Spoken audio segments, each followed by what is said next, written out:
Hi friends, welcome to info post Telugu. మనకు postal డిపార్ట్మెంట్కి సంబంధించి జీడిఎస్ నోటిఫికేషన్ విడుదలైన విషయం అందరికీ తెలిసిందే. ఈ నోటిఫికేషన్కి చాలామంది అప్లై చేశారండి. ఈ అప్లికేషన్ ప్రాసెస్లో చాలామంది అయితే తప్పులు చేయడం జరిగింది.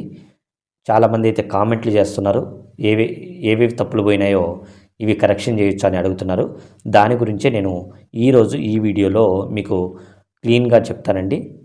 అంతకంటే ముందుగా ప్లీజ్ ఈ వీడియో మీకు నచ్చినట్లయితే ప్లీజ్ లైక్ చేయండి. మీకు ఎటువంటి డౌట్ ఉన్నా కామెంట్ చేయండి. దయచేసి ఛానల్ అయితే సబ్స్క్రైబ్ చేసుకోండి. నేను జీడిఎస్కు ఏ విధంగా అప్లై చేయాలనే వీడియో కూడా నేను చేశానండి. డిస్క్రిప్షన్లో మీకు ఆ వీడియో లింక్ కూడా ఉంచుతాను. మీకు ఎటువంటి డౌట్ ఉండదు, ప్రతిదీ కూడా నీట్గా వివరించాను. ఈవెన్ ఫోటో సిగ్నేచర్ కూడా ఏ విధంగా సైజు తగ్గించుకోవాలనేది కూడా మీకు నేను ఆ వీడియోలో చెప్పడం జరిగింది. మీకు ఇంకా మీరు అప్లై చేయనట్లయితే ప్లీజ్ ఆ వీడియోని చూసి మీరు నిదానంగా ఎటువంటి కరెక్షన్ లేకుండా అప్లై చేయండి. మనము కరెక్షన్ ప్రాసెస్ చూసినట్లయితే చాలామంది కూడా చాలా తప్పులైతే, అంటే సిగ్నేచర్ అయితేనేమి, నెక్స్ట్ వాళ్ళ డివిజన్ను ఇప్పుడు వేరే డివిజన్గా మార్చుకోవాలనే అయితేనేమి, చాలామంది గ్రేడ్స్ మార్క్స్గా ఇచ్చిన వాళ్ళు ఉన్నారు, మార్క్స్ను గ్రేడ్స్గా అది ఎలా చేశారో కానీ చాలామంది కామెంట్స్లో అయితే ఆ విధంగా చెప్తున్నారండి. ఇవన్నీ కూడా మీరు చేంజ్ చేసుకోవచ్చు. మనకు కరెక్షన్ విండో ఓపెన్ అయిన వెంటనే, అంటే మార్చి 3వ తేదీ మనకు కరెక్షన్ విండో ఓపెన్ అవుతుంది.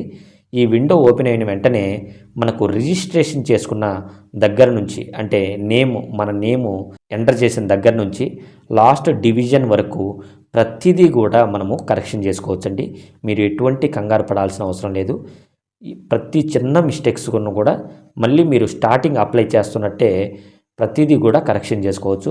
వన్స్ ఒక్కసారి కరెక్షన్ చేసి మనము సబ్మిట్ చేస్తే మళ్ళీ మనం కరెక్షన్ చేయలేము. కాబట్టి దయచేసి 1కి 2 సార్లు కరెక్షన్లో మీరు మళ్ళీ చేసిన మిస్టేకే మళ్ళీ చేయకుండా ఈసారి కరెక్షన్ విండోను ప్రాపర్గా వినియోగించుకొని ఎటువంటి మిస్టేక్ లేకుండా సబ్మిట్ చేయండి. డిస్ట్రిక్ట్ను మార్చుకోవచ్చు, ఫోటో సిగ్నేచర్ని మార్చుకోవచ్చు, నెక్స్ట్ గ్రేడ్స్ పాయింట్స్ను మార్చుకోవచ్చు.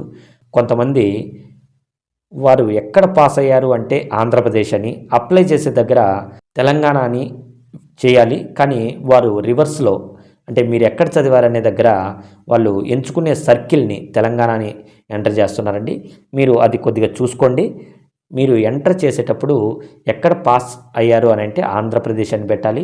ఎంచుకోవాల్సిన సర్కిల్ అన్నప్పుడు మాత్రమే మీరు తెలంగాణ, అంటే తెలంగాణకు అప్లై చేసేవారు తెలంగాణ అని చూస్ చేసుకోండి. ఇది కూడా చాలామంది కన్ఫ్యూజ్ అవుతున్నారు. మీరు ఈ ప్రాపర్గా నేను మీకు వీడియో చేస్తున్నానండి, ఎలా అప్లై చేయాలనే వీడియో, అది డిస్క్రిప్షన్లో ఉంచుతాను. మీరు దాన్ని చూసి ఒకసారి మీరు ఎలా అప్లై చేశారనేది కూడా అవగాహన తెచ్చుకోండి. ఓకేనా? కరెక్షన్లో ప్రాపర్గా వినియోగించుకోండి.